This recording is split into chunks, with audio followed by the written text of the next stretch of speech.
Baik, para mitra sekalian. Nah, ini saya mau cerita sedikit soal gambar ini. Gitu. Kenapa kok saya milih gambar ini? Ada banyak gambar suci atau gambar yang saleh-saleh gitu tentang Ignatius yang mengalami pencerahan di tepi Sungai Kardoner. Tapi saya milih gambar ini secara khusus karena menurut saya ini gambaran yang paling manusiawi tentang Ignatius di pinggir Sungai Kardoner. Yang lain tuh terlalu saleh, jujur aja kalau menurut saya. Ya saya nggak tahu sih dia Ignatius seperti apa ketika itu, tetapi dalam bayangan saya di masa awal pertobatannya, Ignatius itu masih ya seperti yang mungkin kemarin sudah didengarkan atau sudah didiskusikan atau dipelajari bersama ketika eh, Manresa atau bahkan Pamplona, itu kan Ignatius masih ada banyak unsur manusiawinya, pertobatannya juga kadang-kadang masih naif, dan menurut saya gambar ini yang bisa menampilkan kemanusiaannya Ignatius itu. Dia belum jadi orang suci, dia masih ingin jadi orang suci tapi masih belum jadi orang suci. Maka kemanusiaan di mana? Ini kan Ignatius bisa dilihat ya, dia seperti orang yang melamun gitu, orang yang bengong. Walaupun di Cardoner ya dia tidak melamun juga, nanti akan kita bicarakan lebih lanjut. Tapi kelihatan di situ. Jadi nggak kelihatan yang mukanya bersinar cerah gitu. Di sini digambarin malah kelihatan dia lebih mirip orang yang sedang ngantuk gitu ya. Mungkin juga seperti yang para mitra alami kalau misalnya sedang doa, mungkin diajak meditasi kadang-kadang ngantuk-ngantuk gitu. Mungkin Ignatius juga saat itu sama juga. Lalu dapat pencerahan. Maka kita akan lanjut. Nah ini kalau dibikin peta, kita mulai jalan-jalan ke Sungai Kardoner, atau sebenarnya juga kalau saya lihat, coba ini ya, cari-cari di internet gitu. Kardoner juga disebutnya Kardiner, dan ini sekarang terkenal sebagai tempat wisata. Maka nanti kita juga akan jalan-jalan ke sana gitu. Kelihatan ada yang namanya Gua Ignatius, itu juga jadi tempat wisata. Kapel Santo Paulus yang pernah dikunjungi Ignatius itu juga jadi tempat wisata. Kardoner sendiri adalah sungai yang mengalir di bawah kota Manresa itu ya. Jadi Kardoner ini sebenarnya masih bagian dari pengalaman Ignatius di Manresa. Masih kelanjutan ceritanya Romo Ponco kemarin. Nah ini tapi lebih khusus karena ya nanti kita akan lihat lagi ada peran penting si pengalaman Cardoner itu untuk Ignatius. Makanya dipisahkan dipisahkan sendiri seperti itu. Nah ini jadi ini si Cardoner ini mengalir di bawah kota Manresa. Ini sungainya, dan di tepi Sungai Cardoner itu ada jalan yang konon kerap dilewati oleh Santo Ignatius Loyola saat keluar dari guanya, terutama ketika menuju kapel Santo Paulus. Maka saya mau ngajak-ngajak, masih lihat-lihat dulu ya. Jadi ya ini kalau sekarang ya di masa modern ini Sungai Kardonernya mengalir di bawah jembatan ini. Sementara ini adalah itu yang tadi saya sebut sebagai tempat wisata ya. Namanya di sana terkenal Cova de San Ignasi atau Gua Santo Ignatius. Dan sekarang sudah dibuat atau sebenarnya tidak sekarang juga, sudah dari dulu dibuat. Ini ada biara Benediktin. Jadi gua-gua ini berdampingan dengan biara Benediktin yang juga bisa dibilang rahib-rahib Benediktin itu juga pertapa, dan Ignatius terinspirasi dari mereka. Dan kita juga sedikit kilas balik mengenai kemarin mengenai materi Manresa. Ignatius kan juga dibimbing oleh seorang Romo Benediktin begitu ketika masa-masa nyepi di Manresa ini. Maka kita bisa melihat bahwa ini guanya Ignatius ini ya berdekatan, memang dekat dengan biaranya Benediktin. Nah ini makanya sekarang kita mau jalan-jalan lebih jauh lagi. Mari membebaskan imajinasi. Saya mengajak para mitra semua untuk berimajinasi, berangan-angan mengenai gua Ignatius di Manresa tadi. Lalu Ignatius sedang jalan-jalan sore, nongkrong di pinggir Sungai Kardoner dan mendapat pencerahan. Tapi tidak perlu sangat terpaku dengan pakem yang sudah ada gitu, mengenai Manresa dan Ignatius. Seperti tadi yang saya katakan, kalau misalnya gambar-gambar umumnya tentang Ignatius di Manresa itu adalah Ignatius yang suci, yang mukanya cerah seperti seorang santo seperti malaikat begitu. Kadang-kadang tidak perlu seperti itu juga. Itu juga bisa jadi mungkin ada yang membayangkan Ignatius sedang melamun atau Ignatius sedang mengerutkan dahi. Itu bisa juga. Mari kita masuk.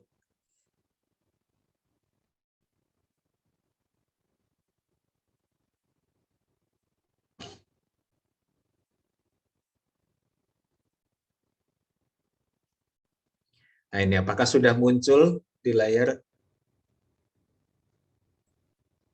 Belum, mungkin lagi loading Nah, masing-masing ini, Rom. berarti atau ini. Atau Romo share-nya belum Di, share. ini dulu ya, stop. Di Ini dulu, stop, stop share dari langsung dari ini. Diklik atau, lagi aja share screen-nya Romo. Lalu dipilih lagi. Nah, atau ini. Oh, oke. Nah, ini dia. Nah, udah? Sudah Oke. keluar. Jadi selamat datang di Kota Manresa, saudari-saudara. Terima kasih, saya akan memandu saudari-saudara semua yang sudah jauh-jauh dari Indonesia. Dan sekarang kita tepat berada di depan. Ini kalau ada, ini ya kami di Lakova itu jalan gua. Jadi di belakang kita sekarang adalah gua Ignatius. Ini ada jembatan. Nah ini ada. Nah ini sekarang kita posisinya di sini. Nah ini yang disebut sebagai guanya Ignatius itu tadi. Nah kita lebih dekat. Nah kita bisa melihat guanya Ignatius ini sekarang. Nanti kita akan masuk ke dalamnya. Kita akan jalan. Nah, kalau kita turun, ini ada Sungai Kardoner itu di sini. Nah, ini sekarang kita sedang berjalan menuju Kapel Santo Paulus. Jadi Kapel Santo Paulus itu di arah sini. Nah, lalu membayangkan Ignatius dari atas ini, lalu melihat ke bawah, lalu bisa melihat Sungai Kardoner yang mengalir di sini, lalu mendapat inspirasi apa begitu ya. Kalau kita meneruskan ke sini, nah ini lalu ke Kapel Santo Paulus yang juga disebut oleh Ignatius.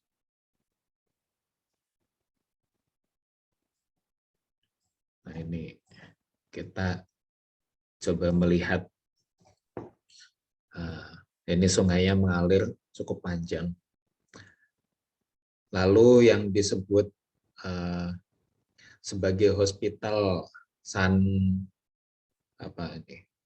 itu yang sebagai hospital, kita kan juga ingat bahwa Ignatius itu tinggal di rumah sakit gitu ya. Jadi di sana ia pun juga mendapat kesempatan untuk membantu merawat orang-orang sakit ceritanya selama tinggal di Manresa.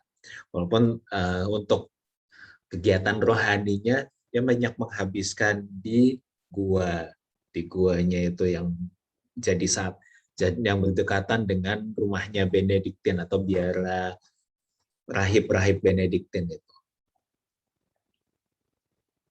Nah, ini sekarang kita mau lihat ke, oke, kita balik dulu ke guanya Ignatius tadi ya. Kita menyusuri jalan gua kami di Lakova gitu ya katanya.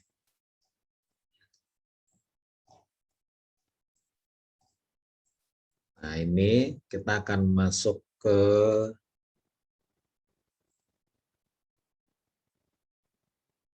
kita kembali ke sini dulu.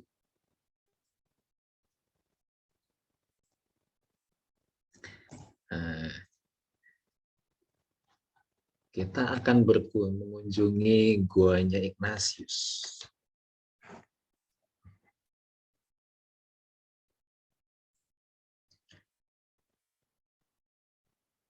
Oke.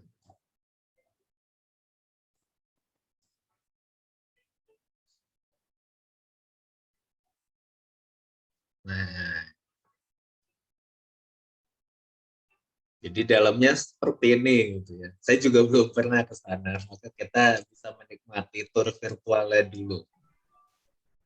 Ini yang tampak slide-nya, Romo.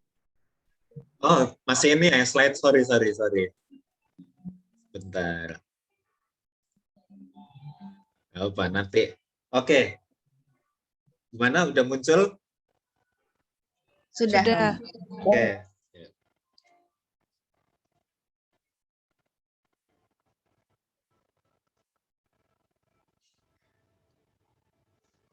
Kita sambil kita dapat kesempatan untuk mengunjungi gua tempat Ignatius dulu bertapa.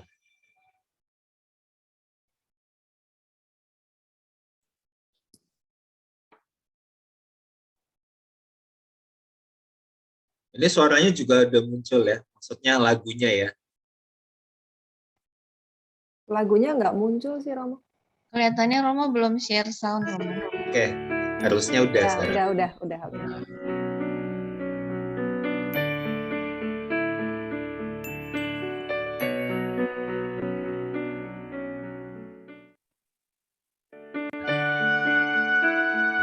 Masih di Mandresa ini. Mandresa kita lihat dari atas. Nah, itu tadi kita posisinya tadi ada di sini. Sekarang kita dari arah sebaliknya.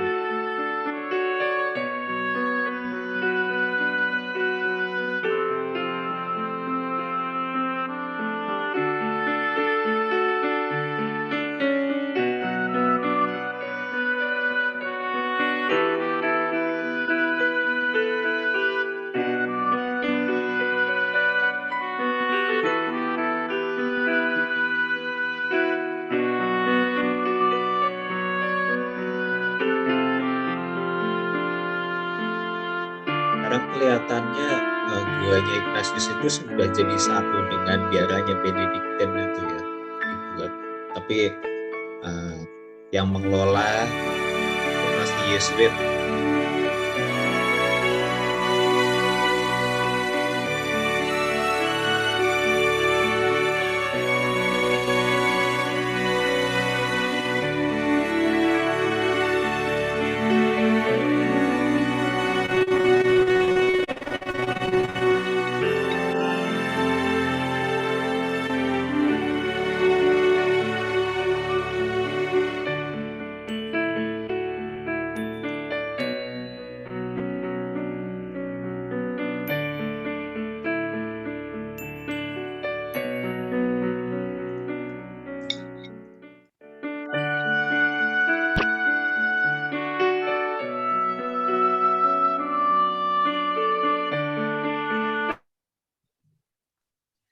Oke, nah sekarang ini udah muncul lagi ya, presentasinya ya.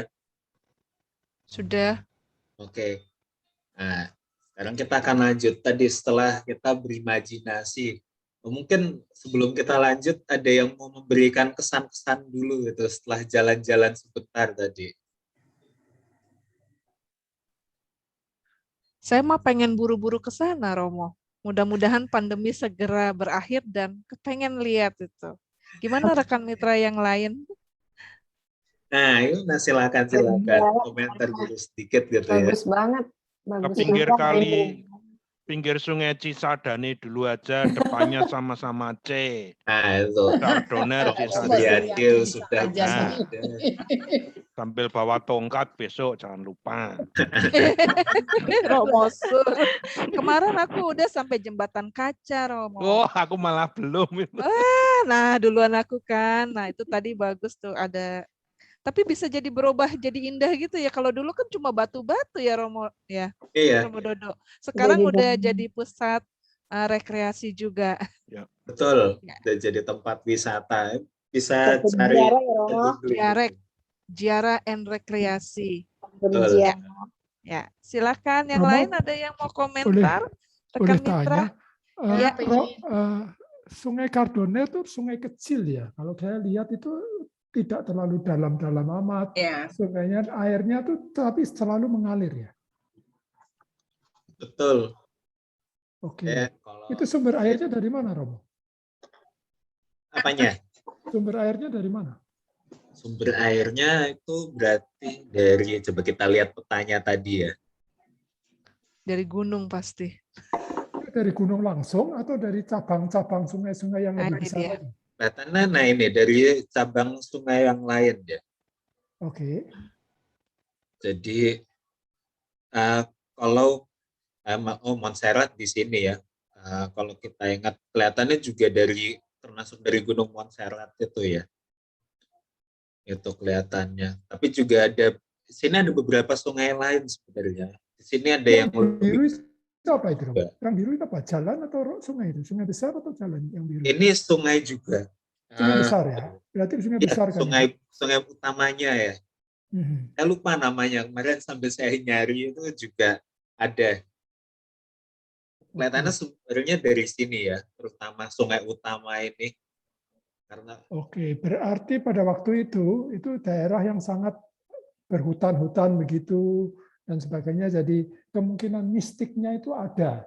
Kemungkinan mistiknya itu kadang-kadang ya kalau kita lihat di sini di daerah-daerah pedesaan begitu, sungai yang lewat, kemudian banyak tanaman, itu kan mungkin nggak tahu di sana banyak nyamuk nggak, saya nggak tahu juga. Tapi ada kesan mistik gitu ya. Kalau di sini biasanya dikatakan nyepi gitu. betul. Itu kalau membaca buku-buku biografi dengan latar belakang Loyola, itu memang daerah hutan, Pak. Ada apa? Itu semacam apa pohon-pohon kenari, pohon-pohon besar seperti itu. Itu di daerah purinya Loyola. Kan kemarin Romo Ponco menekankan ini kan Kardoner sekitar Manresa dan Montserrat. Nah, itu daerah-daerah situ memang hutannya sangat lebat. Oke.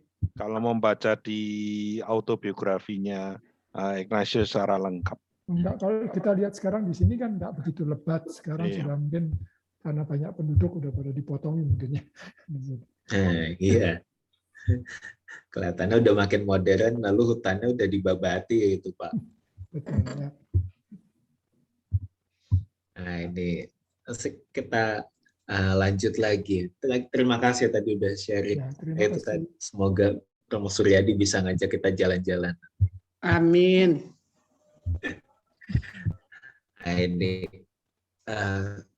pengalaman di Kardoner itu sumbernya atau yang kita pelajari atau yang kita ketahui sumbernya yang pertama-tama dari autobiografinya Ignatius sendiri. Ya, kita sudah tahu ya, walaupun ditulis oleh orang lain gitu, tapi kita tetap menyebut ini adalah autobiografi Ignatius karena Ignatius sendiri yang bercerita dan si Romo Luis Gonçalves de Camarena cuma menuliskan apa yang diceritakan secara lisan oleh Ignatius. Dan salah satu yang diceritakan adalah soal Kardoner ini. Dan itu persis menyentuh kenapa kok Kardoner ini menjadi sangat penting untuk Ignatius. Padahal cuma jalan nongkrong, atau ya di sini tentu saja nongkrongnya bukan nongkrongnya seperti kita begitu. Dia nongkrongnya dengan doa penuh devosi itu di tepi sungai. Di sini kita bisa melihat ada beberapa informasi ya. Di sini dari autobiografi nomor 30 ini. dia sebenarnya nggak ingin nongkrong di pinggir sungai itu dulu. Itu dulu pertama. Dia mau ke gereja. Dia mau ke gereja tadi itu yang jalannya kita telusuri itu. Kapel Santo Paulus. Jalannya dekat sungai. Lalu sambil berjalan, dia tadinya pengen duduk sebentar ke arah dengan muka ke arah sungai yang mengalir di bawahnya. Jadi bisa dibayangkan tadi di pinggir jembatan itu yang tadi ada orangnya itu, yang ada pagernya itu, sebenarnya dia cuma mau duduk-duduk sebentar, melihat. Tapi di situ justru dia mengalami suatu, kalau di sini disebutnya vision, tapi nanti akan kita teruskan, dia lebih mendapatkan pencerahan, atau kalau dalam bahasa orang sekarang itu momen aha momen gitu. Dia bisa mendapatkan banyak pemahaman, mengerti banyak hal, terutama soal rohani yang menyangkut imannya atau ilmunya pun juga ilmu agama gitu, ilmu tentang kekatolikan, dan semuanya itu dirasakan itu benar-benar jelas, sehingga kok Ignatius itu merasa melihat segala sesuatunya menjadi baru. Itu yang kira-kira digambarkan dalam pengalaman Cardoner. Ignatius tambah pinter gitu setelah berdoa, bisa dibilang soal itu, dibilang seperti itu, tambah pinter terutama soal rohani dan soal iman Katolik, bisa dibilang seperti itu. Jadi dia tidak mendapatkan pencerahan atau mendapatkan penglihatan seperti ada penampakan, tidak seperti itu, tapi akal budinya terutama terbuka. Nah, ini lagi. Soalnya adalah Ignatius tidak dapat menerangkan secara detail hal-hal yang waktu itu banyak dipahaminya. Saking banyaknya. Dia hanya bisa menyebutkan bahwa ia menerima penerangan besar dalam budinya.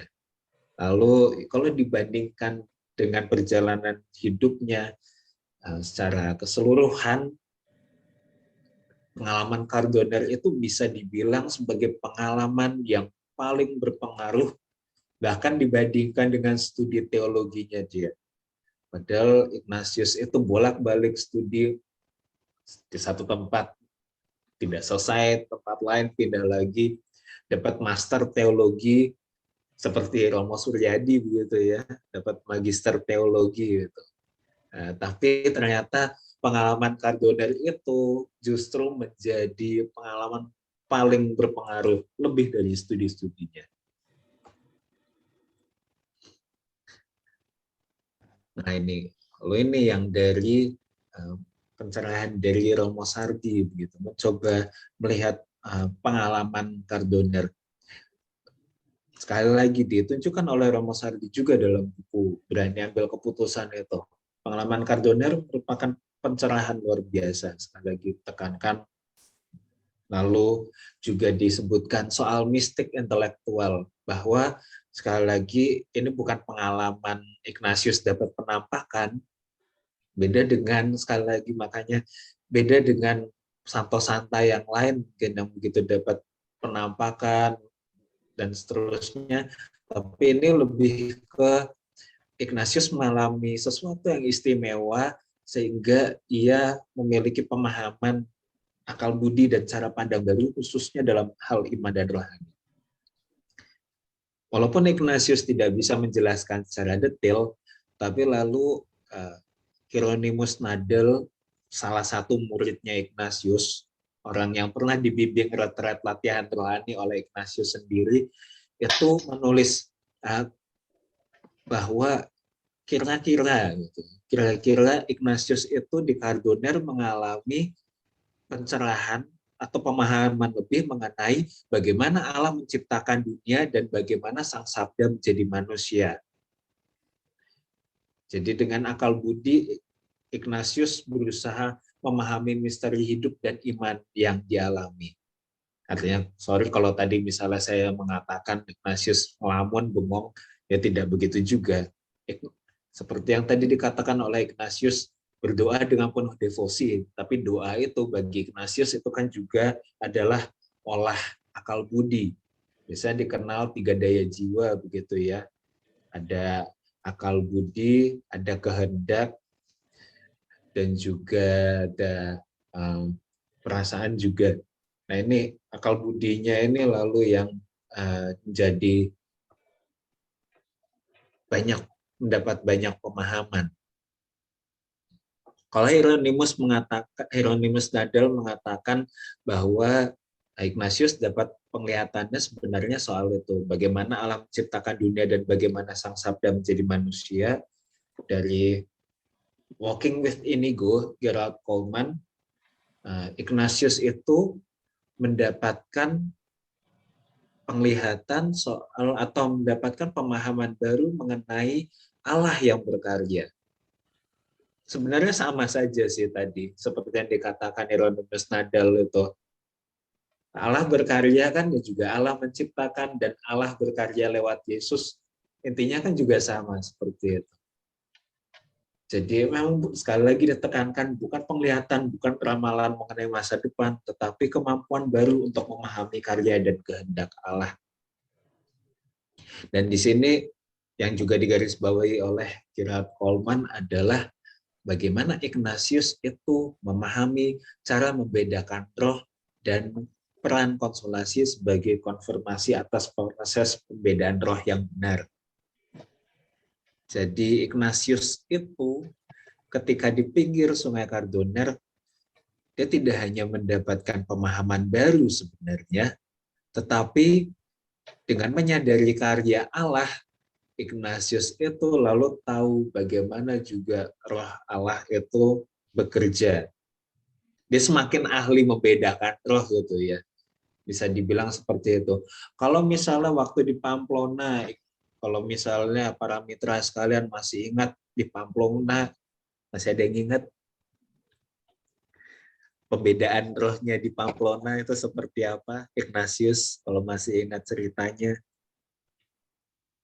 Ini bagiannya Romo Suryadi kan ya?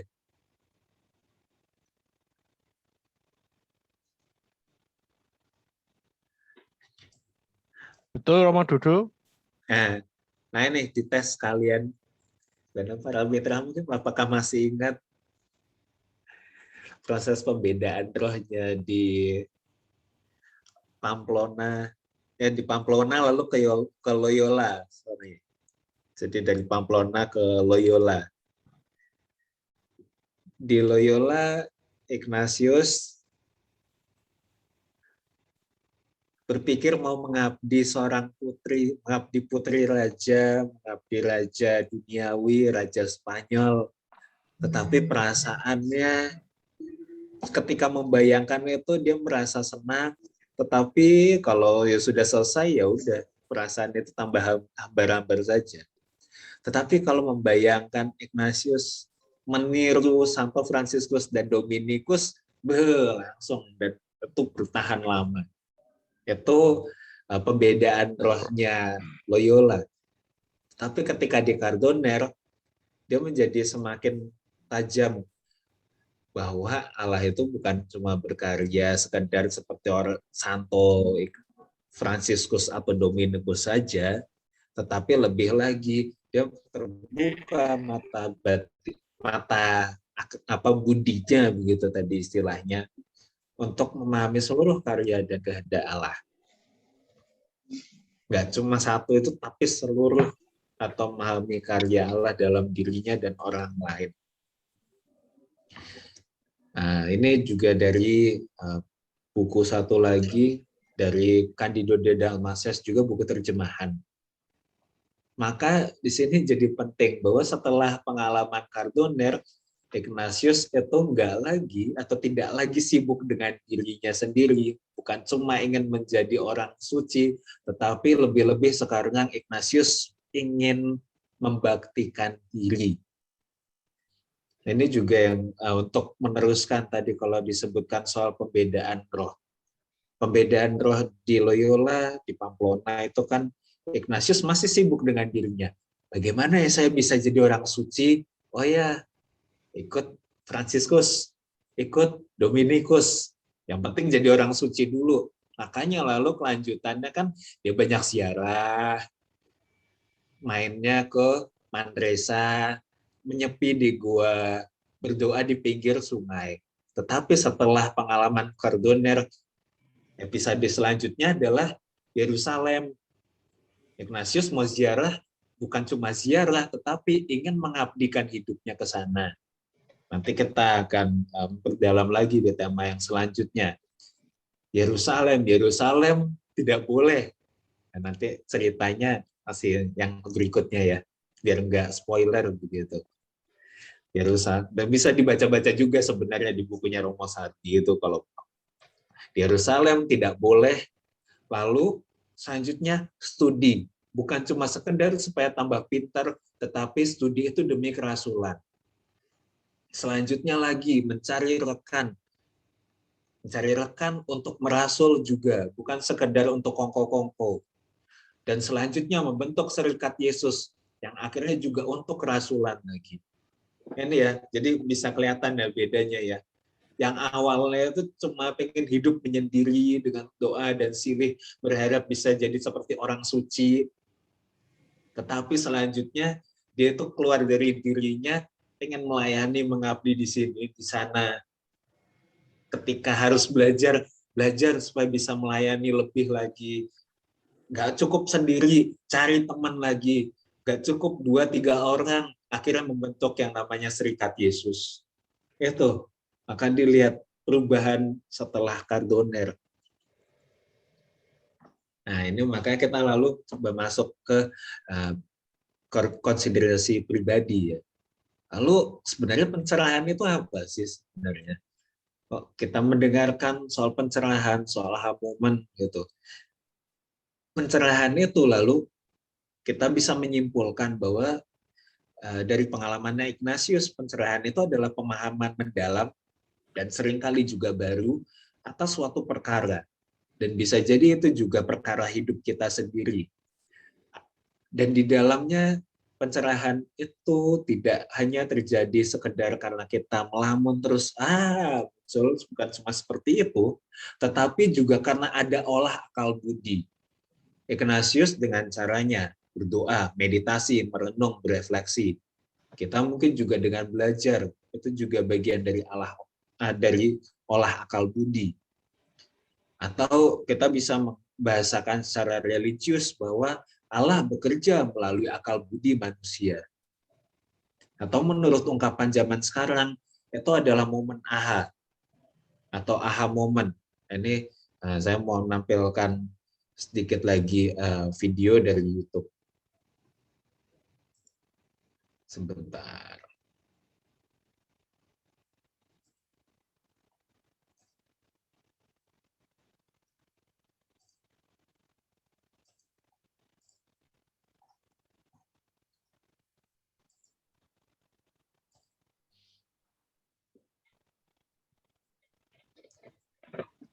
Oke. Nah, oke, sudah muncul ya. Nanti kita tidak akan menonton semuanya, tapi sebagian saja, sekedar untuk menunjukkan bagaimana orang zaman sekarang ini membahasakan apa yang Ignatius alami, pencerahan ala Ignatius. Ini adalah si Janus Tresta, orang Nepal, bisnismen, ya seorang pengusaha dari Nepal, pengalaman atau soal pemahaman dia tentang aha moment.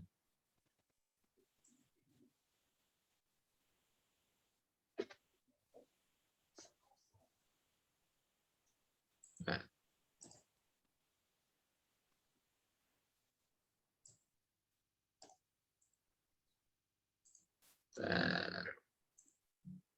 Supaya subtitlenya.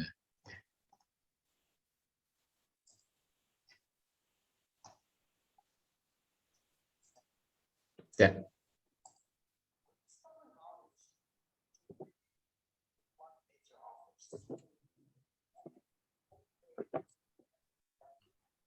Mungkin layarnya bisa diperbesar, Romo. Oke. Suaranya juga kurang kedengaran. Mungkin belum di-share. Oh iya, belum ini. Ya. Kita share sound. Oke, saya ulang ya. When we allow ourselves to indulge with nature, with the mind of a child, we discover knowledge to wield with what nature offers. And every momentary experience that we have becomes an epiphany.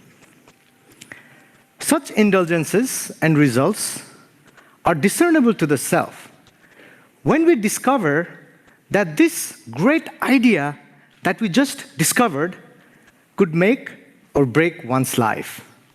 And all this happened unintentionally, impulsively, and in split seconds. And we sometimes call that the aha moment. Every aha moment follows with an imagination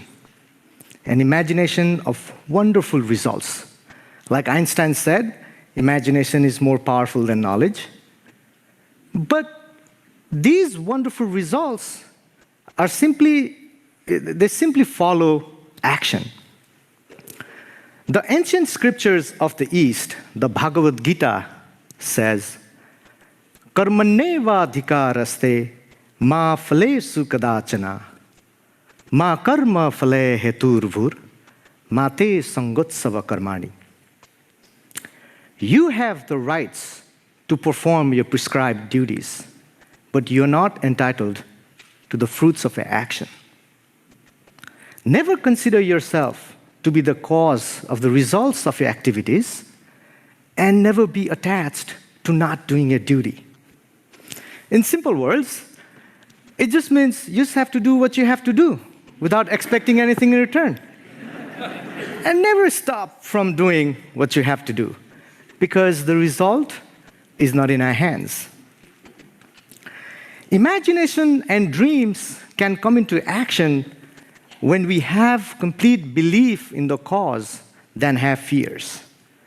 When we have complete belief in the mission than have insecurities. And when our care for the mission and the journey surpasses our scare. Because life is fun. It's just about playing the game, scoring some points. It's not about winning, because the competition is with the self.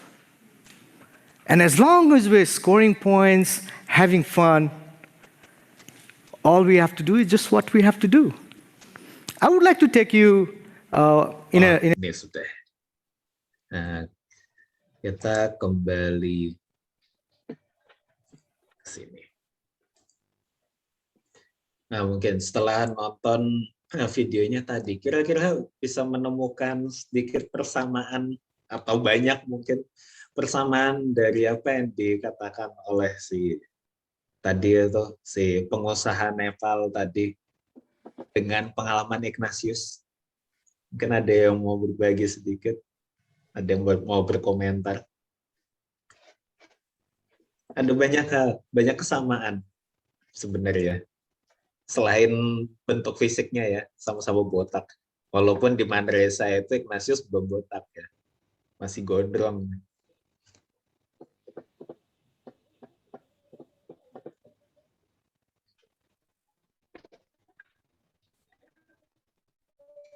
Mengenai alam mungkin, apakah ada kesamaan di situ, disinggung soal Sama-sama alam? Kardoner ya, Romo. Dari alam. Sama-sama dapat pengetahuan dari alam. Itu pertama soal alam. Tadi juga disinggung juga soal bagaimana mendapatkan imajinasi. Betul. Itu juga samaan soal imajinasi. Tadi juga bahkan kok masuk lebih detail lagi soal tadi disinggung imajinasi seorang anak. Kalau misalnya para mitra semua masih ingat juga pengalaman Ignatius di Mandresa, mungkin juga disebutkan bahwa bagaimana Allah Ignatius itu merasa Allah itu mendidiknya seperti guru mendidik seorang murid. Kira-kira bisa lihat ya, ada kesamaan ya antara anak dan murid gitu. Ada, paling nggak mirip-mirip seperti itu. Itu.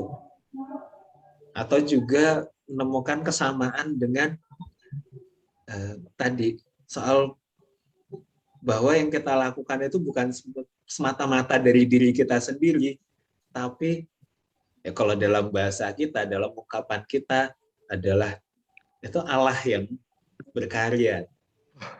Nah, ini sedikit kesamaan ya.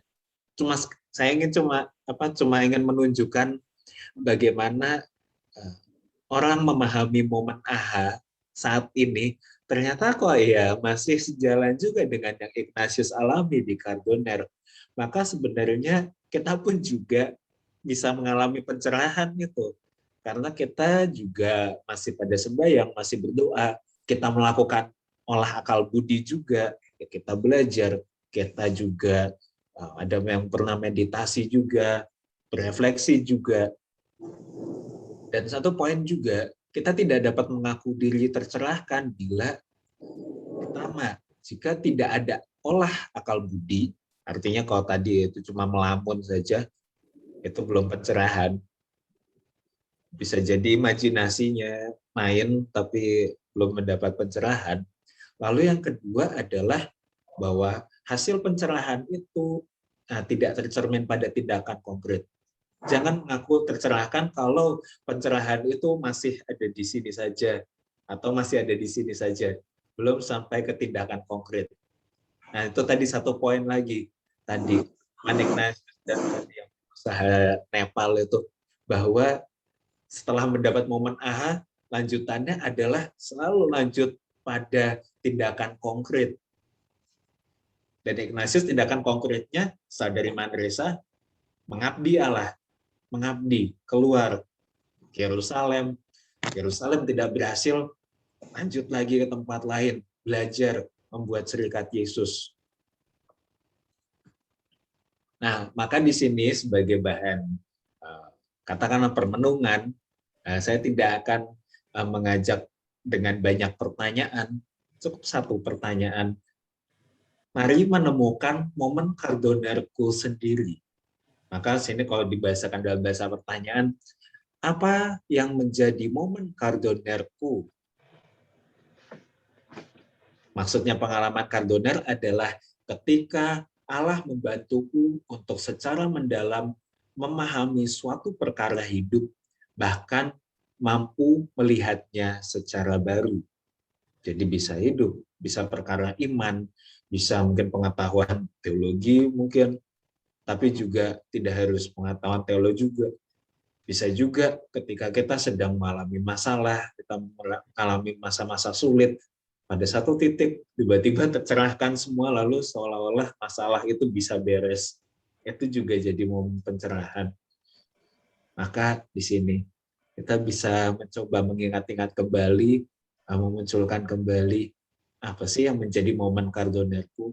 Kapan Allah membantuku untuk secara lebih dalam memahami perkara hidup sehingga bahkan dapat melihat secara baru.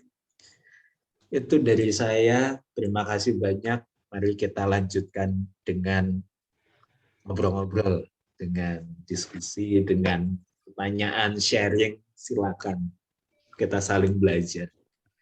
Oke, terima kasih Romo Dodo. Kalau saya mau tambahin dikit tentang yang tadi momen AHA dengan Ignatius Loyola, itu saya kok kayaknya ngelihat bahwa banyak imajinasi yang keluar ketika dia itu merasakan awalnya biasa-biasa aja, merasakan yang besar lewat suatu peristiwa yang dia nggak sangka. Awalnya kan kalau tadi lihat kita jalan-jalan masuk ke Manresa lalu masuk Cardoner, rencananya Ignatius Loyola itu kan cuma mau lihat-lihat sungai itu kan, tapi tahu-tahu gitu kan, tahu-taunya dia memahami satu hal gitu loh, bahwa Tuhan itu mau bicara sama dia. Dan Allah itu ternyata juga membantu dan dia bekerja lewat akal budi kita. Itu yang saya tangkap sih Romo tadi, Hmm. momen aha terhadap si Ignatius Loyola sendiri itu ya. Gitu. Betul, betul, betul. Jadi gara-gara pengen ngelamun, pengen ngeliat gitu, malah-malah tahu-tahu dia dapat pencerahan yang luar biasa bahwa ternyata Allah mulai toel-toel dia gitu loh. Kamu jangan ngelamun aja, jangan cuma mikirin diri sendiri. Yuk kita lakukan sesuatu yang nyata. Makanya tadi Romo cerita, oh dia mulai dari satu nggak bisa melayani yang lain, terus lalu dia ajak teman-temannya lain, lalu dia mendirikan satu serikat yang sekarang Romo patuhi atau ikuti, ya gitu. Teman-teman yang lain silakan yang mau bertanya atau mau mengomentari. Tikadoner itu memperlihatkan satu pencerahan akal budi. Padahal sebenarnya kan ada 3 daya ya Romo ya, yang Ya, lainnya ya, ya. betul. Oke. Ya, Jadi di Kadoner ini dia mau ungkapkan satu ya Romo ya. ya. Oke. Silakan teman-teman, ada yang mau bertanya.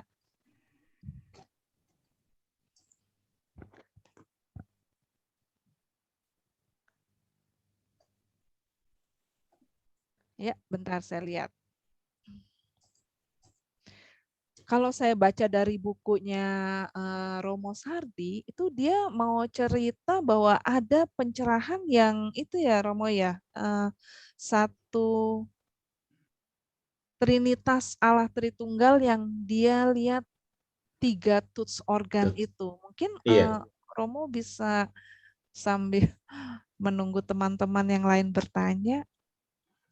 Oke. Nah, kalau benar, kalau kita ngambil lihat dari bukunya Romo Sardi ini, ada 4 pengalaman yang mendahului itu.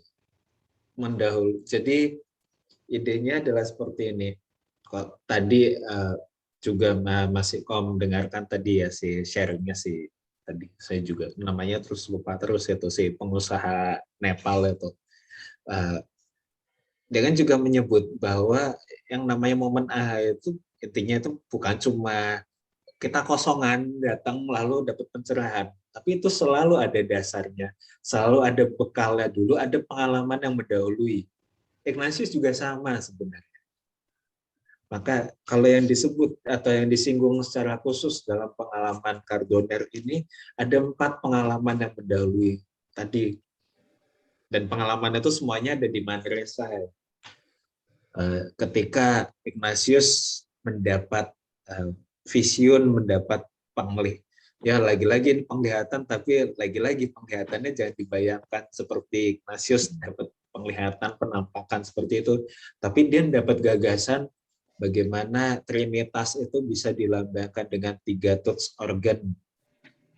Sekedar untuk menunjukkan bukan soal 3 tuts organnya itu, tapi untuk menunjukkan bagaimana Trinitas itu berkarya dalam harmoni. Lalu juga yang kedua mengenai misteri penciptaan yang tadi juga sudah disinggung oleh ada kamarnya itu tadi juga disinggung oleh si Romo Gerard Coleman juga. Bagaimana Ignatius memahami soal penciptaan. Lalu yang ketiga, bagaimana Kristus hadir dalam sakramen Maha Kudus. Juga yang keempat itu soal kemanusiaan Kristus serta Bunda Maria. Jadi kalau dibilang Ignatius dapat pengetahuan yang benar-benar baru, sebenarnya enggak juga. Sudah ada pengalaman atau pengetahuan yang mendasari sebelumnya. Tetapi di sini lalu dia bisa mendapat pemahaman melihat semuanya itu menjadi baru. Dengan sudut pandang yang baru menjadi semakin paham tentang itu semua. Karena seperti kita itu ya, pertama kali masuk ke hidupnya Ignatius, belajar soal Ignatius atau mungkin dulu ketika kita sekolah belajar tentang satu topik, awalnya masih doblong dulu itu ya, masih bingung ini apa sih? pelan-pelan mengerti, tapi setelah semakin banyak belajar, dapat pengalaman ini dan itu, ternyata bisa semakin paham. Itu juga yang dialami oleh Ignatius. Oke. Jadi pencerahan tuh bisa dari mana aja, tapi biasanya ada awalnya dulu ya Romo ya. Selalu Jadi ada awal. setelah itu kita bisa lalui itu. Nah, kalau di sini khusus kita dengan memohon rahmat yaitu akal budi bahwa saya akan mampu meditasi, saya mampu merefleksikan hidup saya. Mungkin kalau misalnya tadi ditanya momen untuk menemukan kode nerdku apa sih gitu kan. Nah, itu bagian dari refleksi apakah muncul itu memang 3 daya jiwa itu salah satunya adalah akal budi. Yang lain silakan. Ada yang mau ngobrol dengan Romo Dodo? Boleh Ya, saya silakan. tanya? Ya. Romo Dodo, kalau saya pikir ini, Inigo itu kan sudah menyerahkan kuda, pedang, dan pakaiannya di Montserrat. Betul. Jadi secara langsung dia sudah bebas, artinya dia sudah menyerahkan semuanya. Dan dia ingin menjadi orang suci dan sebagainya. Tapi saya melihat dia dari segi yang lain. Misalnya dia ini sepertinya bukan rindu, tapi semacam bukan terikat, tapi semacam ada pressure untuk berhasil. Coba dia sudah mencerahkan semuanya nih. Kalau seandainya dia balik lagi ke Loyola, malu dong. Ya kan? Makanya dia seharusnya masih bingung apa yang harus saya lakukan. Makanya saya sudah kebelanjur, kalau bahasa Jawa kebelanjur. Ini saya sudah serahkan semuanya dan saya tidak tahu lagi apa yang harus saya sebaiknya kerjakan. Karena itu adalah justru pada saat momen-momen itulah biasanya aha momen itu timbul, karena dia sudah kayak kayak kepepet gitu loh. Jadi itulah justru pada saat itulah biasanya ide-ide baru akan keluar pada saat orang ya katakanlah kepepet. Kira-kira begitu. Baik, terima kasih Pak Thomas. Kalau dibilang tadi ya, kalau dibilang sudah terlanjur, tadi itu sudah terlanjur nyemplung, meninggalkan Puri Loyola, menanggalkan kebangsawanannya, lalu mulai jadi peziarah, itu betul dalam arti itu bahwa ya masa pulang lagi. Walaupun dalam kisah selanjutnya tentu saja ceritakan Ignatius pulang kampung gitu ya ke rumahnya. Tapi bukan lagi sebagai Ignatius yang bangsawan yang penuh kemegahan itu, tapi memang sebagai seorang peziarah. Kalau dibilang terhancur dalam arti itu benar juga. Ini perlu diingat pula bahwa Ignatius ini masih di awal pertobatannya, ambisinya itu masih besar. Walaupun katakanlah ambisinya dulu mengabdi raja duniawi, sekarang ya udah digeser sedikit. Ketika di Loyola, dia ingin menyaingi atau meniru Fransiskus dan Dominikus. Sekarang geser lagi dikit lagi gitu. Pengen ke Yerusalem, nanti akan ada ceritanya itu. Setelah dari dari Manresa pengen ke Yerusalem, kayak pengen jihad di Yerusalem gitu. Itu juga bagian dari ambisinya. Ambisinya itu masih ada, tapi tidak mungkin, betul tadi dikatakan, tidak mungkin kembali lagi ke Loyola. Tetapi kalau dibilang kepepet juga sebenarnya tidak, karena faktanya Ignatius itu punya waktu cukup lama untuk memikirkan hidupnya itu mau dibawa kemana.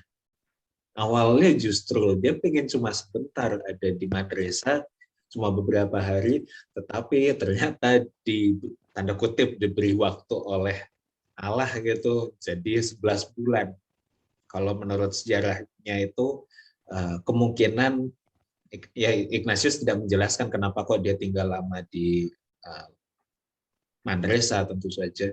Tetapi kalau dilihat dari sejarahnya kemungkinan karena wabah. Mungkin kemarin juga sudah disinggung oleh Romo Ponco mengenai waktu itu kan masih ada Black Death gitu ya, ada wabah pes itu, lalu dia nggak bisa masuk ke kota lain, jadinya harus tinggal di situ dulu. Ya seperti kita gitu ya, lockdown dulu gitu untuk sementara sampai 11 bulan itu si Ignatius. Dan itu waktu yang sangat panjang. Ignatius setiap hari bisa merenung, bisa melihat hidupnya mau dibawa kemana. Bahkan dalam arti itu lalu sebenarnya tidak ada unsur kepepet sama sekali. Kepepetnya itu justru nanti setelah di Yerusalem. Saya membocorkan sedikit ya Pak Thomas. Dia merasa kepepet itu justru setelah dari Yerusalem. Bingung dia, di Yerusalem itu dia nggak boleh tinggal di sana. Setelah ziarah. Terus mau ngapain saya lagi? Tapi ceritanya nanti lagi ya. Itu sih, itu dulu. Tetap Disimpan hadir dulu. ya Mitra Thomas jadinya supaya kita ketemu Nanti jawabannya pas waktu di Yerusalem Yerusalem. ini lagi datang lagi. Iya. Ya. Romo, masih ada 3 pertanyaan nih ya. Kita jawab singkat-singkat aja ya.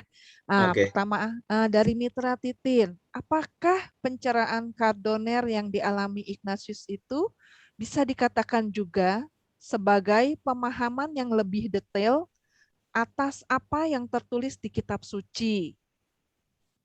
Ya, ini bisa dibilang seperti itu. Betul. Walaupun di Loyola itu Ignatius hampir mungkin hidupnya nggak bisa dibilang jauh dari kitab suci gitu ya, kerjaannya kan cuma belajar main pedang dan perang dan merayu wanita begitu kan ya.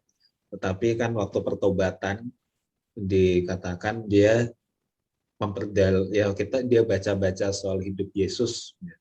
Maka ya betul bisa dibilang Kardoner itu adalah pemahaman yang lebih detail dari apa yang sebenarnya sudah dia baca, yang sudah dia pelajari. Waktu lagi dia di rumah sakit ya. Yeah. Oke, selanjutnya dari Mitra Wiono. Bagaimana kita tahu bahwa Santo Ignatius mendapat banyak sekali, padahal dia tidak bisa menceritakan secara detailnya. Nah ini pengen tahu kok tahu Ignatius tuh dapat banyak, tapi nggak ada detailnya nih Romo. Gimana nih? Nah, dasar pertamanya ya karena Ignatius bilang sendiri gitu ya di autobiografi. Dia merasa mendapatkan banyak hal dan itu yang dia ceritakan, tapi dia nggak bisa menyebutkan detailnya justru. Ini memang menariknya juga Ignatius ya. Lalu kan, lalu kan jadi pertanyaannya, terus kita mau percaya aja sama kata-katanya Ignatius, padahal dia nggak bisa menjelaskan kan, jadi pertanyaannya jadi seperti itu. Kita bisa kembali untuk menjawab pertanyaan ini, lalu kita bisa kembali ke tadi apa yang dikatakan oleh Romo Gerard Polman itu, dan juga dikatakan oleh Romo Dalmases. Dua-duanya sama-sama menulis tentang Ignatius. Yang disebut banyak sekali itu, lebih-lebih itu adalah bahwa Ignatius itu bisa memahami lebih dalam soal karya Allah itu. Kemungkinan karena itu lalu Ignatius bilang banyak sekali. Karena karya dan bagaimana Allah itu hadir dalam diri Yesus, itu kan sebenarnya sudah menjelaskan seluruh isi iman Katolik gitu ya. Bisa dibilang seperti itu. Inti dari iman Katolik kan sebenarnya itu Allah yang berkarya dan terutama karyanya lewat Yesus. Maka dalam hal ini lalu bisa dikatakan benar kalau Ignatius lalu mendapat pengetahuan banyak sekali. Dia padahal karena ini saat Ignatius di Kardoner itu, Ignatius kan tidak pernah yang namanya belajar teologi. Dan sekolah paling ya cuma belajar baca tulis dan belum pernah bahkan baca tulis dalam bahasa Spanyol. Dalam tahap berikutnya akan dijelaskan atau akan diceritakan bagaimana Ignatius belajar bahasa Latin yang adalah bahasanya gereja. Itu alat bantu untuk membaca kitab suci gitu ya. Karena kitab suci itu belum diterjemahkan dalam bahasa Spanyol.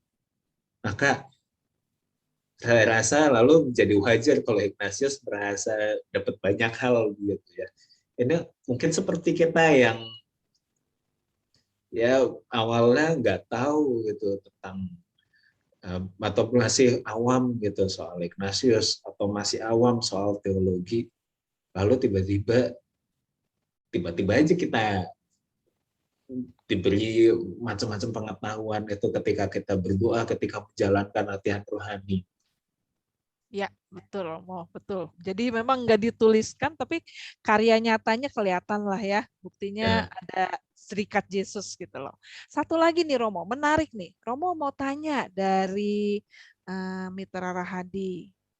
Maaf, Mitra Wiono mudah-mudahan menjawab ya tadi Romo.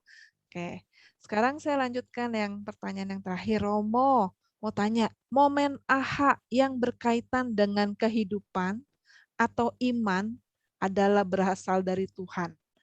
Bagaimana dengan aha momen yang berkaitan dengan bidang ilmu fisik seperti yang dialami oleh Archimedes atau Newton? Apakah berasal dari Tuhan atau murni dari daya pikir manusia? Jadi ini mulai ke ini nih, arah ilmu fisiknya. Apakah Tuhan itu pemberian Tuhan lalu apa atau murni memang daya pikirnya manusia? Ini terlepas dari iman ya. Jadi Nah, ya itu gimana nih Romo? jadi Cukup panjang ya. Satu momen satu ini ya, satu pendalaman khusus kali ya. iya, ini kayaknya cocok nih bisa jadi satu sesi sendiri. Oh, Tapi oke. secara ringkas bisa dikatakan seperti ini.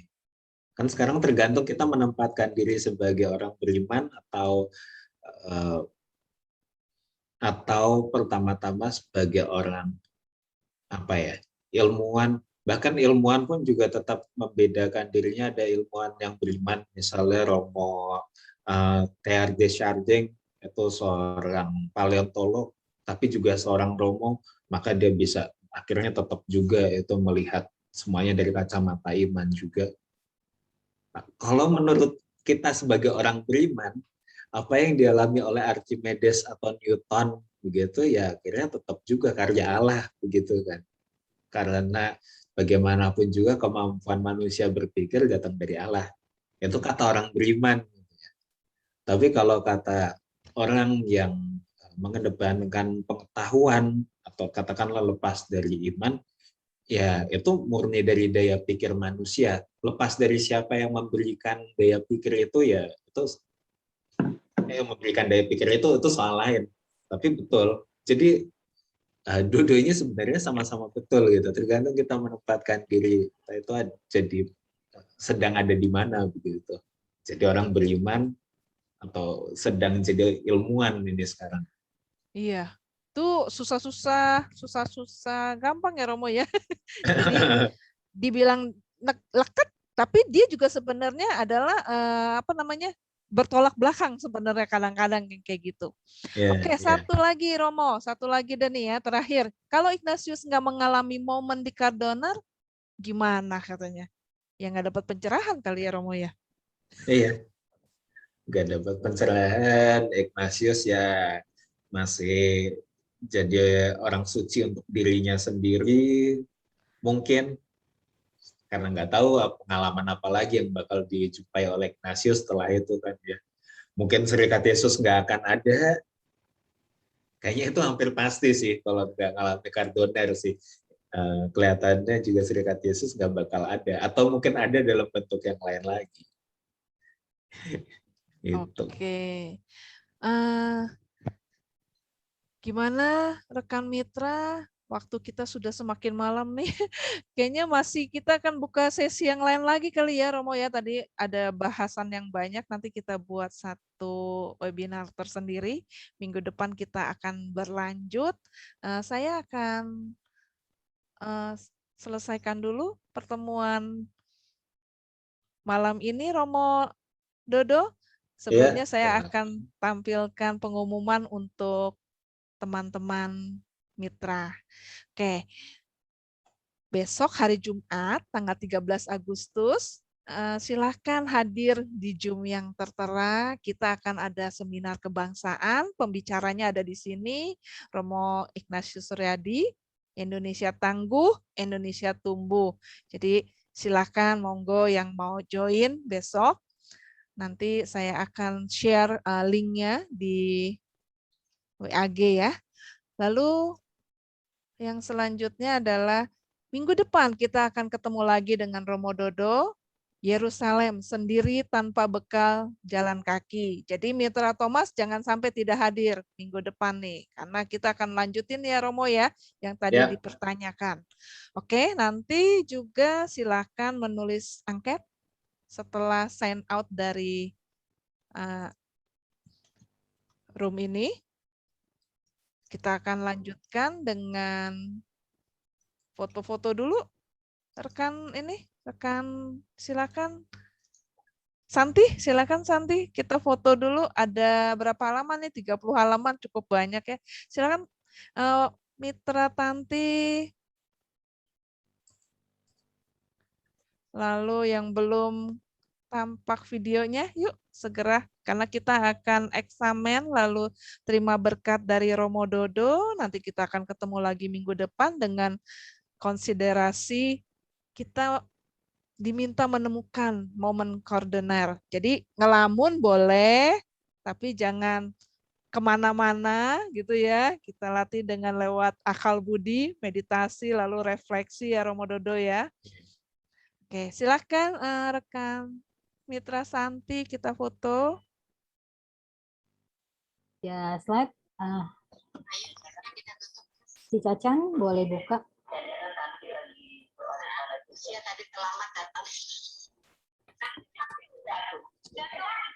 Oke, 1, 2, 3, slide 1. Selanjutnya 3, 2, 1. Oke, satu lagi. 3, 2, 1. Terima kasih. Oke, selanjutnya kita akan eksamen. Mohon rekan mitra kita akan memasuki suasana hening. Jadi nanti Romo Dodo akan membawakan eksamen sekaligus doa penutup lalu berkat ya Romo ya. Mari kita hening.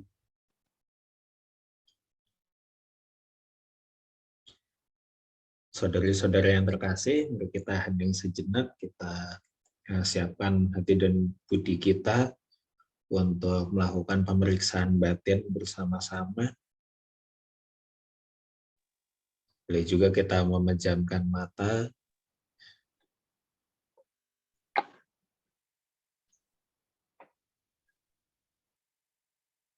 Di awal pemeriksaan batin ini mari kita dalam hati bersyukur atas berbagai rahmat yang boleh kita terima dari Allah sendiri sepanjang hari ini. Berbagai kebaikan yang boleh kita terima, entah itu ketika kita bangun tidur, atau maupun juga lewat perjumpaan dengan orang-orang lain, ataupun lewat pengalaman-pengalaman lain yang mengena pada kita hari ini.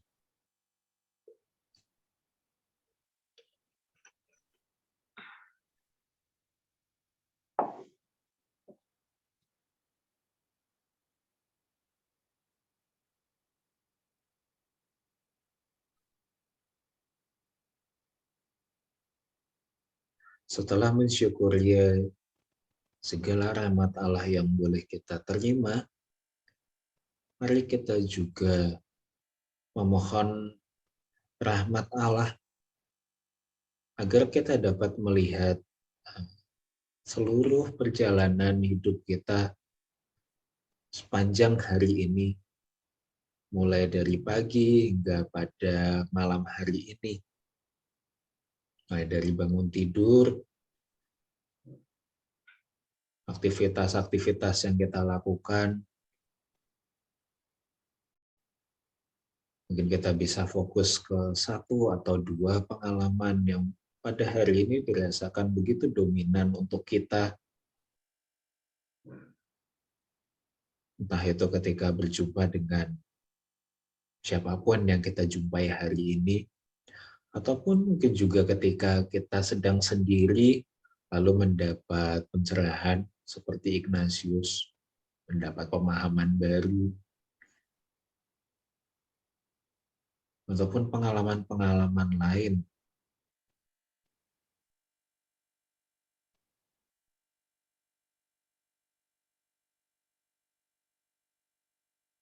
Kita mohon rahmat Allah sendiri supaya kita diberi kemampuan untuk melihat itu semua.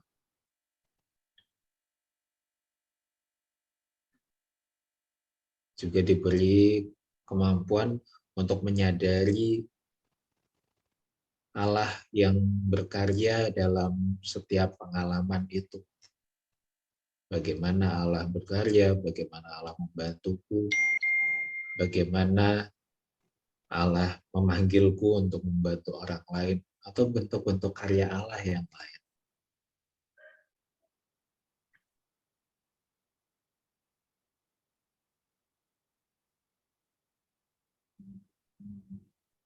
Dan setelah memohon rahmat itu, ini juga bisa kita teruskan dengan melihat seluruh pengalaman hidup kita hari ini. Seperti tadi, dari pagi hingga pada malam hari ini, coba kita temukan pengalaman, mungkin bisa satu atau dua pengalaman yang kita rasakan dominan. Dan di situ marilah kita coba melihat bagaimana Allah sungguh berkarya lewat pengalaman-pengalaman itu. Entah itu untuk kita sendiri ataupun untuk orang lain.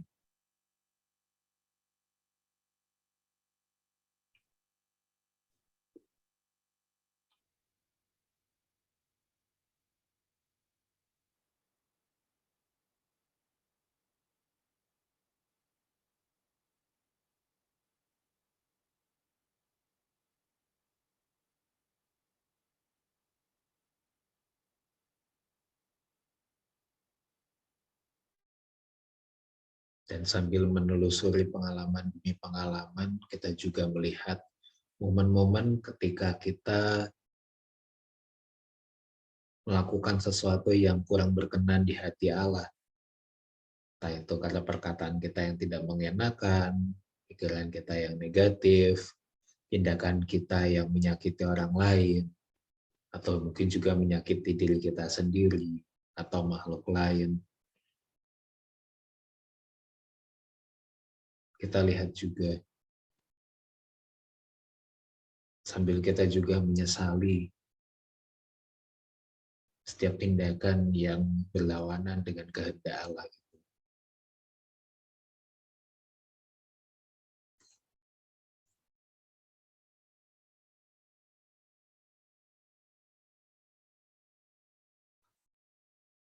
Sementara Allah berkarya dalam hidup kita, berkarya dalam setiap pengalaman kita, ternyata pun kita masih menemukan kekurangan dalam diri kita.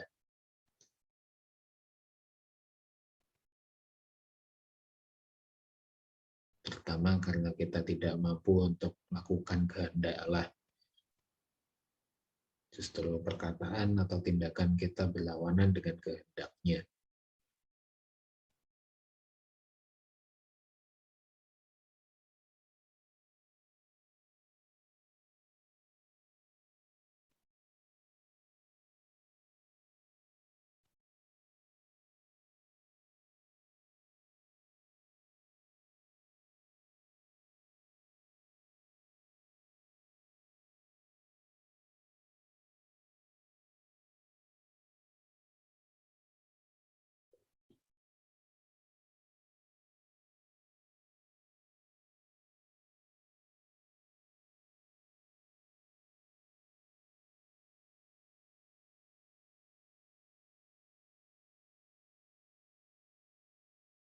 Dan akhirnya, marilah kita juga membangun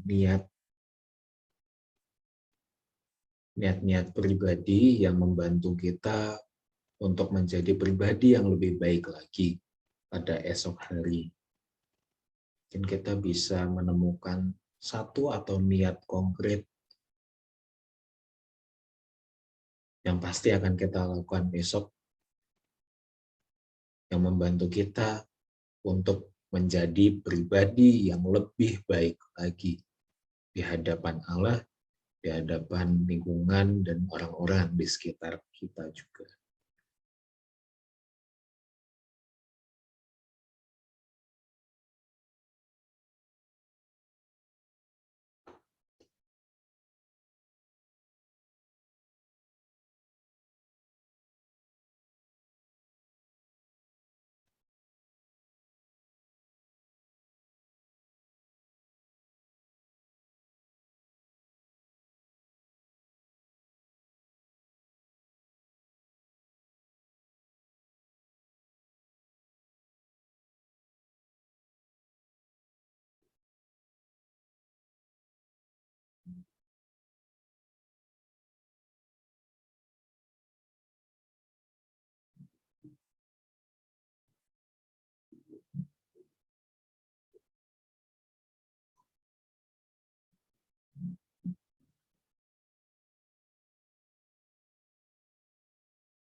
Ya Allah yang Maha Baik, Engkau telah membantu kami, khususnya melalui inspirasi yang diberikan oleh Santo Ignatius, sehingga kami dapat mengenali-Mu, mengenali karya-Mu dalam hidup kami, dan lebih-lebih semakin memahami cara-Mu berkarya, khususnya lewat akal budi kami.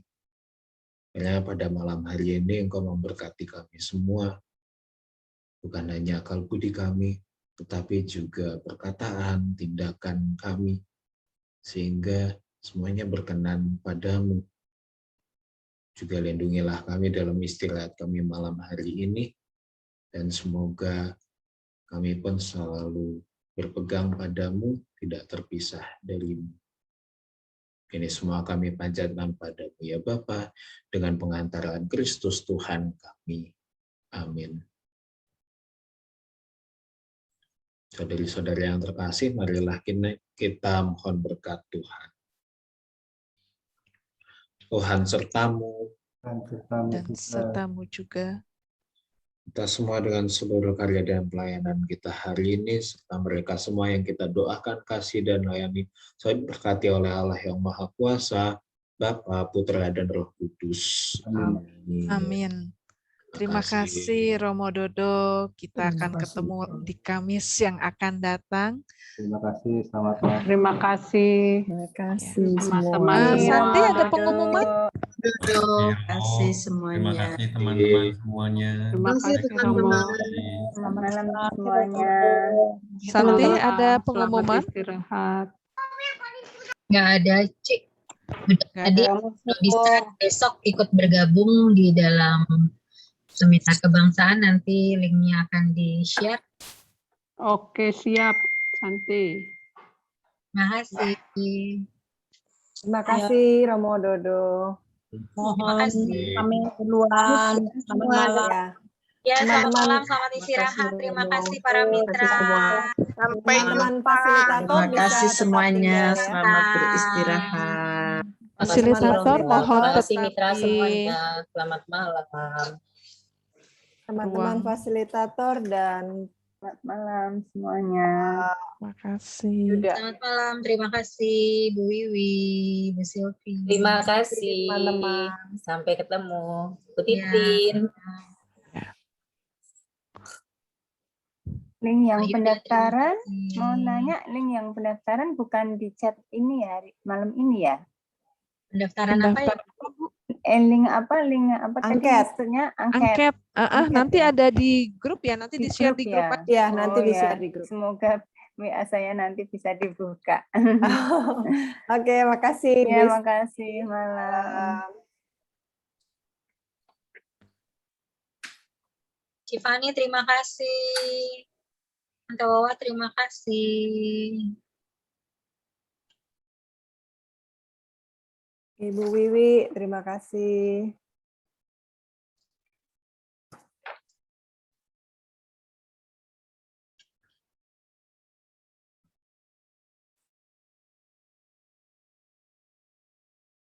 Bantu? Ya. Romo Dodo, terima kasih banyak Tadi presentasinya hari terbuai ini. ke ini ya, Luar kita biasa. jalan-jalan ya. Iya. Tadi terbuai, itu bagus banget.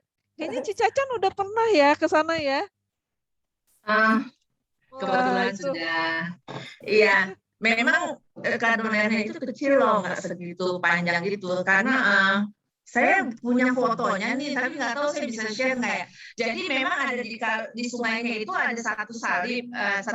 Jadi itu kayaknya sepertinya itu adalah poin yang dimana Yesus Ignatius.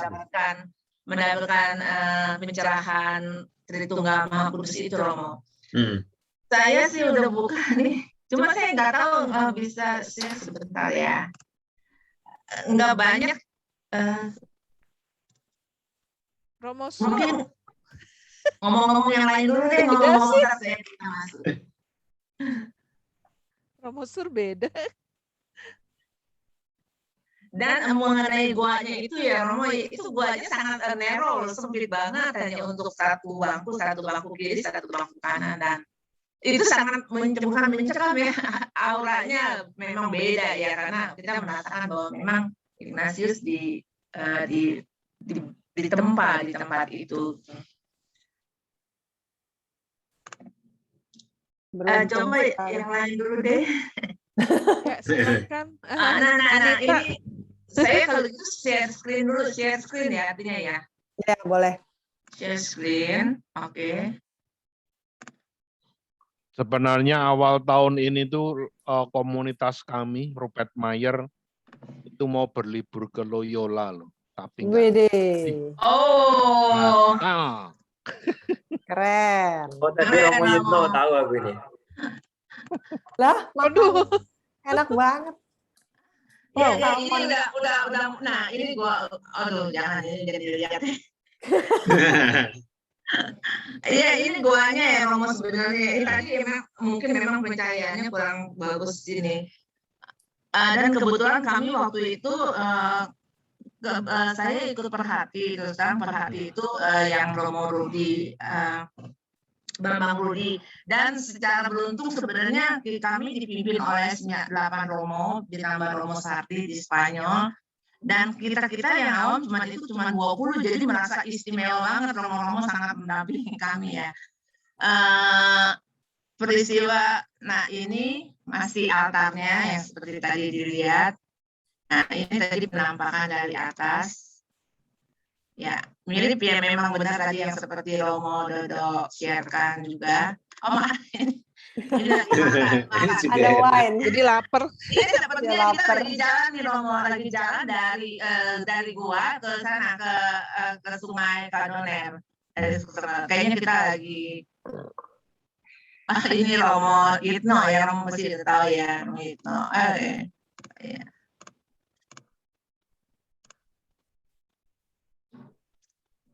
Oh ini memang Ignatius kan apa namanya benar-benar bermati raga banget ya. Sepertinya ini oke, terus.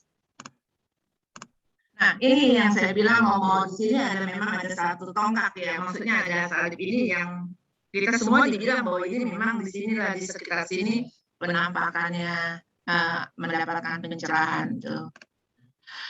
Sungainya juga memang ini Romo Madio. Ya, seperti ini deras juga, memang deras, dan kami masing-masing duduk terus yang megang air gitu, semua satu-satu. Oh di sini megang air. Oke. Nah, ini aja deh, Mas, lama-lama ntar bosan lagi cari. Nah, ini sepanjang jalan ini sungainya ya. Tapi tadi yang tonggak itulah yang ada salibnya di situ dibilang bahwa itu memang penampakan Tuhan, penampakan Tritunggal. Oh ini udah masuk ke mana ini ya? Oh ini di Montserrat ya. Ini yang namanya apa namanya? Raja Su. Bunda Maria Hitam. Dan di sini ada polongan dan percaya bahwa ada bola, memegang bola. Kita rata-rata berdoa dengan tangan yang memegang bola tersebut.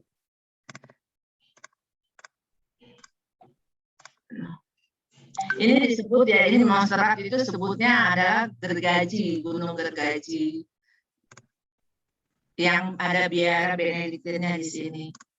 Udah Romo, sekian aja Romo. Aduh, cuman itu yang bisa saya Jadi baca. berasa tur. Ya nanti kita Tur ya? sama-sama ya. Ini di Barcelona Sama nih. ikut sama Romo Sur sama ikut Romo Iya. Dodo.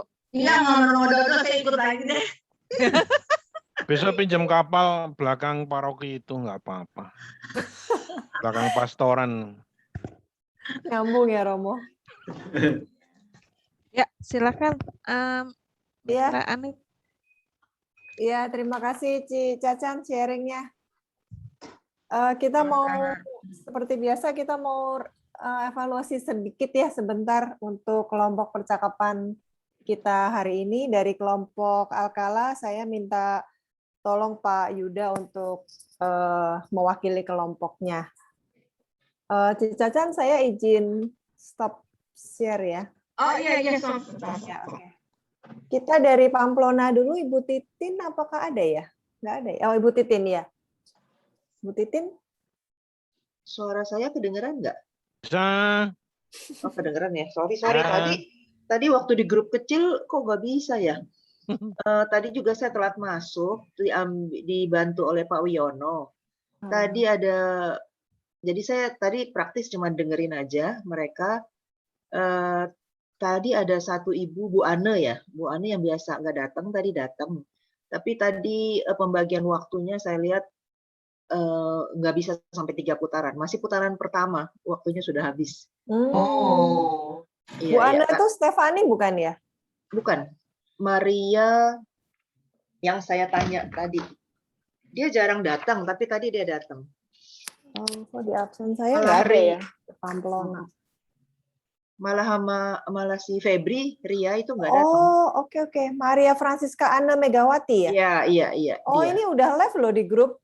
Tapi tadi dia datang. Tadi saya Datang ya? sapa. Oke, Tadi oke. saya sapa pagi-pagi. Dia bilang dia bisa datang. Oh, dia udah iya, live iya. grup ya? Udah live grup dari MI 10. Oh, tadi dia datang dan dia cerita banyak sampai waktunya habis. Oh, oke. Iya, sorry. Tadi saya nggak bisa koordinir dan nggak bisa interupsi untuk Pak Wiono. Nanti minggu depan saya info lagi. Pembagian waktunya maksudnya. Terima kasih. Ya, makasih. Lalu kita ke Loyola, Pak Thomas. Oke, tadi yang hadir 6 orang dengan saya atau 5.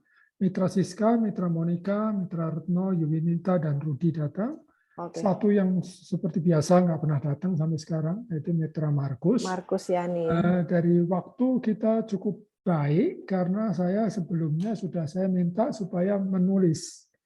Dan diusahakan setelah menulis dibacakan dalam waktu 3 menit. Jadi waktunya cukup bagus sekali, bahkan ada sisa-sisa. Dan kita bisa sharing yang lain-lain. Jadi dari 3 putaran itu, dari sebelumnya nanti aslinya akan datang kan saya akan persiapkan juga dulu di situ. Saya minta supaya menuliskan di mana dalam penulisan itu sudah menjawab ketiganya. Setelah itu di-sharingkan dalam waktu 3 menit saja sebisanya. Dan setelah itu nanti kita bisa ke putaran kedua dan ketiga dan seterusnya. Kira-kira begitu. Terima kasih.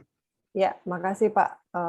Bagus juga itu ya di info dulu gitu Pak ya waktunya. Betul. Oke, makasih Pak. Lalu kita ke Aransasu, Ibu Tanti. Oh iya, terima kasih Anita. Sebenarnya kan kelompok kami kan ada 4 orang, maksudnya anggotanya 4 orang yang pesertanya. Tapi satu itu Aneta Sutradijaya sepertinya keluar dah, Anet keluar.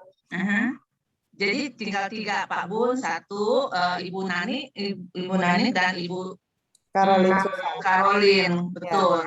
Nah, hari ini Pak Bun tidak datang, jadi yang sebenarnya kita hanya bertiga dengan saya, Bu Caroline dan Ibu Nani. Dan ada kita kemasukan 1 nih, ada dari Ibu Wiwik. Ibu Wiwik, bukan Wiwik pastoran ya. Oh. Dari mana? Katanya dia pindah dari mana cuma 1 orang, makanya dipindahin ke saya. Oh, oke. Yang usianya udah 70 tahun, tapi dia oke banget, dia masih bekerja. Yang jaksa ya? Yang jaksa ya. Jaksa, betul. Jaksa pengacara ya dibilang sih ya. Pengacara itu. Oh, pengacara. Oh. Dari kelompok mana ya dia ya? Manresa kalau nggak salah ya, atau apa ya? Enggak, Manresa nggak ada, Ibu. Nggak ada, bukan. Oh, nah di antara kita untuk 3 putaran kita terpenuhi dan waktu kita bisa manage dengan baik dan mereka sudah tahu aturannya. Yang saya bilang kelompok kami udah mulai ada sedikit apa sih namanya ya, bonding ya, jadi udah enak gitu untuk bercerita. Ya. Oke. Makasih karena udah beberapa kali ya, jadi memang pas Iya. ketemu lagi tuh kangen gitu. Udah ngerti lah, udah tahu. Oke. Ya, lalu kita ke Montserrat, Mitra Seroja nggak ada ya. Oh, ini tadi di sini berarti ya. Ibu Wiwi Sritanti dari Montserrat tadi. Oke. Manresa, Santi? Oke, malam terima kasih. Di Manresa ada 1 yang tidak hadir, itu Mitra Lia. Sudah diinfo, dia bilang kalau sempat dia akan hadir. Karena memang sudah beberapa kali tidak bisa bergabung. Kalau ditanya alasannya, nggak ada alasan apa-apa sih, cuma kalau sempat dia mau gabung begitu. Terus tadi kami hadir ber-5, tapi Mitra Isti tidak melakukan percakapan 3 putaran karena menurutnya HP-nya rusak. Jadi apa yang di-share sama kita kemarin kan Santi juga sudah mulai share dari Senin itu nggak bisa dia baca gitu. Jadi ya Santi bilang untuk minggu depan tolong lebih dipersiapkan kembali. Dia cuma bisa ikut di putaran ketiga aja sih. Dia sih dengar gitu dalam putaran ke-1 dan kedua. Dia bisa komen, dia bisa ikut bersuara di putaran ketiga. Selama percakapan 3 putaran berjalan lancar, waktunya juga cukup. Sekian laporan dari Manresa, terima kasih. Terima kasih, kita ke Cardoner. Izin bentar. Iya, makasih Santi. Cardoner Pak Rahadi, waduh gambarnya udah sesuai sama gambar Mododo nih. Ya kebetulan. Kameranya mati. Iya, nggak apa-apa Pak. Silakan Pak. Itu di Cardoner yang datang 4 ya kayak biasa. Saya, Pak Elias Anwar, Ibu Anastasia Kristiani, Ibu Ana Sri Mulyati. Pak Yosua itu nggak pernah hadir, terus Bu Monica kayaknya cuma sekali. Terus saya mau komen sedikit tadi yang Pamplona ya, yang Bu Titin itu kalau kan tadi kata Bu Titin ada masuk 1 orang yang biasanya nggak ada. Tapi kalau saya tadi catat dari daftar hadir itu nggak ada ya. Iya, kok nggak ada ya? Saya juga catat nggak ada tuh. Di daftar hadir tadi saya catat itu cuma ada Bu Titin, Pak Wiono, Katrina, sama Stefani. Stefani, iya. Terus 1 lagi yang di tempat Bu Tanti tadi kan katanya masuk Ibu Wiwi. Nah itu kalau di Montserrat saya catat dari daftar hadir itu ada 3, ada Maria Yanuaristuti, Maria Setiawati, Wiwi Sritanti. Ya. Ini mestinya ada 3 orang. Kok bisa pindah 1? Saya juga nggak tahu. Nanti saya tanya ke Pak Andri aja Pak, yang Maria Yanuaristuti dan Maria Setiawati dipindah kemana tuh?